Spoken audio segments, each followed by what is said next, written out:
चेहरा अगर बहुत खूबसूरत है और पैर बहुत ख़राब हैं तो कोई फ़ायदा नहीं, क्योंकि अगर आप किसी पार्टी फंक्शन में जाते हैं, आप हील पहनना चाहते हैं, आप पायल अच्छी पहने और आप अपने पैरों को छुपाते फिरते हैं।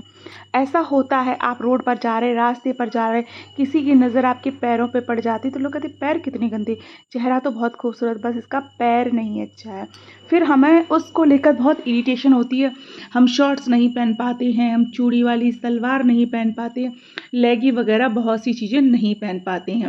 घुटने में भी दर्द रहता है, एड़ियाँ बहुत दर्द करती, किसी किसी की तो आपने देखा होगा, एड़ियाँ जब फट जाती हैं तो ज़मीन पर चलने में भी दर्द होता है, उसको बीमारी टाइप की बोलते हैं।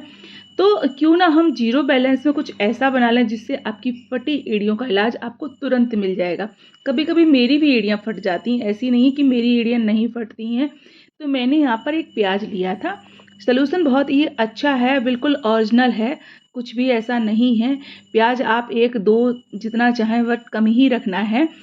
तो प्याज ले लिया, प्याज को मैंने ना छोटे से उसमें डाल के इस खलबट्टे में इसको कुचल दूंगी, ठीक है। मिक्सी में नहीं मैं पीसती हूँ, क्योंकि मिक्सी में बदबू आने लगती है, इस वजह से नहीं पीसते हैं। आप चाहें तो पीस सकते हैं।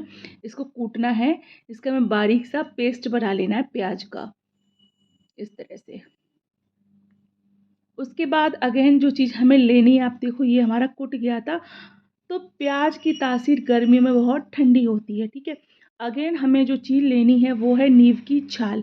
नीम की छाल भी बहुत ठंडी होती है। किसी किसी की एड़ियाँ जो हैं गर्मी में ही फटती हैं। मैं बहुत से लोगों की सर्दी में फट जाती है, किसी की गर्मी में फट जाती है। तो ये रेमेडी दोनों में इस्तेमाल आप कर सकते हैं, सर्दी गर्मी में कोई भी इसका साइड इफ़ेक्ट नहीं होगा। नीम की छाल बहुत ठंडी होती है। तो मैंने इसको ना छोटा सलवट्टा था, उस पे इसको पलट लिया था, क्योंकि कोई हमें खुरखुरी चीज़ चाहिए तभी तो हम इसको घिस पाएँगे। तो इस तरह से खूब रगड़ेंगे तो ये हमारा एक फाइनल सा पेस्ट तैयार हो जाएगा।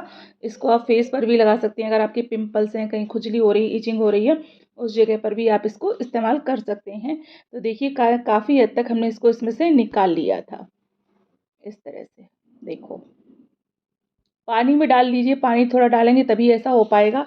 तो इसको फिर हमने साइड में कर दिया था। आगे हम चलते हैं, गैस जला लेते हैं और हमने एक मोमबत्ती ली थी।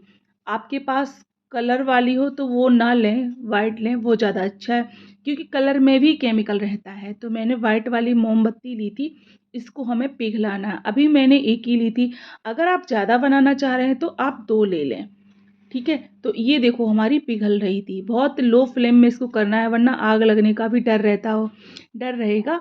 तो लो फ्लेम पर हमने इसको पिघला दिया था।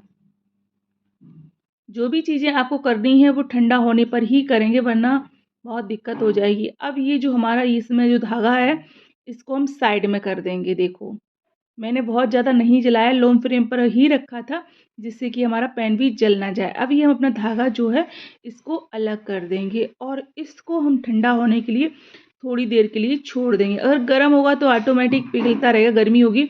बट अभी पानी यानी ओले ओले हुए हैं ना, गिरे हैं, तो मौसम थोड़ा ठंडा है। देखिए, ये मोम हमारा इस तरह से हो गया है तैयार।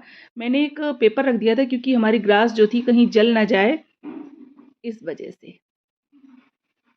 ऐसे इसको हम थोड़ी देर के लिए छोड़ देंगे सेट होने के लिए, अच्छे सेट हो जाएगा। उसके बाद हमें करना क्या है, ये है आरंडी का तेल। अगर आपके पास आरंडी का तेल नहीं है तो कड़वा तेल भी आप ले सकते हैं, बट नारियल तेल वगैरह नहीं लेंगे। यहाँ हम फटी एड़ियों के लिए रेमेडी बना रहे हैं। आरंडी का तेल आपने सुना होगा, बहुत ही अच्छा होता है। किसी भी पंसारी शॉप से आप इसको ले सकते हैं, बट और नहीं मिले तो ऑनलाइन ऑर्डर भी कर सकते हैं। इसको आप जब लगाएंगे ना तो ऑटोमेटिक आपकी एड़ियाँ बहुत अच्छी हो जाएंगी। आपके घुटनों में दर्द है, कमर में दर्द है, आप इसको वहाँ पर भी लगा सकते हैं। बहुत ही इफ़ेक्टिव रेमेडी है। अरंडी का तेल आप गूगल पे सर्च करके देखना, बहुत ज़्यादा लाभकारी होता है, दर्द वगैरह के लिए लाभकारी होता है। उसके बाद लिया है कपूर, क्योंकि कपूर की तासीर भी बहुत ठंडी होती है। अच्छा, अरंडी का तेल जो होता है वो गर्म होता है, तो हम इसमें सारी चीज़ें ठंडी डाल रहे हैं, इस तरह से। अब हम इसको चला देंगे, कपूर जो है मेल्ट हो जाएगा बहुत अच्छे से। और हाँ, एक चीज़ और ध्यान रखना, आप इसमें गर्म में मत डालें, वरना आग लगने का भी डर रहेगा। ठंडे में ही ये सब चीज़ें आप करें। पता चलिए आपने खोला हुआ मोम और क्या कहते हैं तेल डाल दिया तो लपटें निकलने लगेंगी। इस तरह से हम इसको चलाते रहेंगे, क्योंकि हमें इसका एक लिक्विड टाइप का बनाना है, इस तरह से। घर में बुजुर्ग होंगे, उनकी भी एड़ियाँ फट जाती हों, मेरी भी एड़ियाँ फट जाती हैं वही थोड़ी-थोड़ी तो। उसके बाद मैंने यहाँ पर लिया था प्याज जो कुचला हुआ रखा था, उसको मैंने इसका रस निकाल लिया था। थोड़ा ही रस निकालना था, बहुत ज़्यादा नहीं निकालना था प्याज का रस। और जो हमने नीम की छाल रखी थी ना, उसको भी हम इसी में ट्रांसफ़र कर देंगे। तो दोनों चीज़ों को हम मिक्स कर लेंगे, नीम की छाल को और प्याज के रस को। देखो इस तरह से, मतलब आप अपने तरीके से करिए। अब हमारा ये मिक्स हो गया था, अब हम उसी जो लिक्विड हमने बना के रखा था, उसी में हम इसको ट्रांसफ़र कर देंगे। ट्रांसफ़र करने के बाद हम इसको करेंगे मिक्स।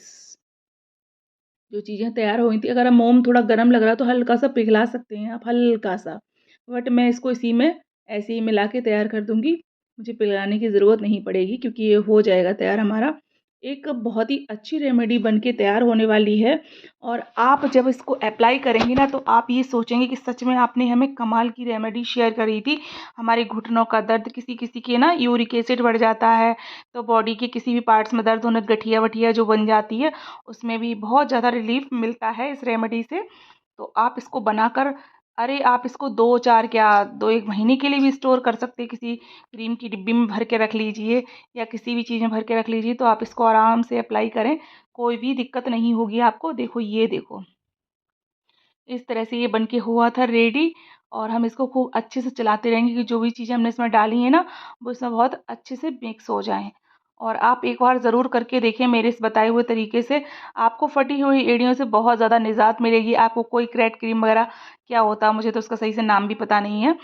वो होती है, उनको लगाने से मार्केट से लेके आते हैं, बट थोड़ी देर रिलीफ़ मिलता है, बट ऐसी ही रह जाती हैं ये। और मुझे थोड़ा तेल कम लग रहा था, मतलब आरंडी का, तो मैंने थोड़ा-सा और बढ़ा दिया था इसमें। ये बहुत ज़्यादा गाढ़ा होता है, बहुत ज़्यादा गाढ़ा होता है, ठीक है। अब मैं कम लग रहा, थोड़ा-सा मैंने और बढ़ा दिया था। अब हम इसको बहुत अच्छे से चलाते रहेंगे और मैं तो इसको एक दिए में सेट करने वाली हूँ। आपके पास कोई डिब्बी खाली रखी हो, क्योंकि दिया जब भी लगाना हो तो दिया उठाओ और उसको लगा लो, ठीक है? क्योंकि इसको हमें फ्रिज में तो रखना नहीं है, मोम ऑटोमेटिक जम जाएगा।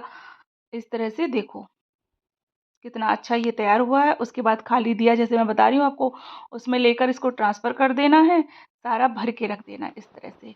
जब भी हो तो इसमें हाथ भी नहीं लगाना पड़ेगा, आप दी जब ये जम जाएगा तो दियों को पकड़िए, साइड से एड़ियों पर घिस लीजिए, घुटनों में दर्द है वहाँ घिस दीजिए। उसके बाद मसाज ले लीजिए हल्की सी, तो आपके दर्द में बहुत रिलीफ़ मिल जाएगा आपको। क्योंकि जगह जो चीज़ आपकी जम जाती है घुटनों में, वो सही हो जाएगी। और एड़ियों के तो लिए तो आप सोते टाइम पर डे इसको अप्लाई करें तो सच में आपको बहुत रिलीफ मिलेगा। आप सोच नहीं सकते कि देखो मेरी भी एड़ियाँ हल्की-हल्की फटी हैं और बहुत ज़्यादा नहीं फटती, हल्की-हल्की ही ऐसी हो जाती हैं। जो दरारें हैं इसमें मैं इसको इस तरह से लगा देती हूँ, देखो। हल्की-हल्की दरारें हैं, बहुत ज़्यादा नहीं हैं, क्योंकि इस सीज़न में जूते-वूते नहीं पहनते ना गर्मियों में, इस वजह से ये ऐसा हो जाती हैं। बट मेरी एक पैर में ही ऐसी होती हैं, दूसरे पैर में ऐसा कोई मुझे दिक्कत नहीं रहती है। देखो ये पैर ठीक है और उस पैर में थोड़ी-सी एड़ियाँ ज़्यादा फट जाती हैं, तो मैं इसमें भी लगा ले रही हूँ। रिज़ल्ट आपके सामने दिखाऊँगी भी इसको वॉश करने के बाद, मतलब आफ्टर 1 नाइट।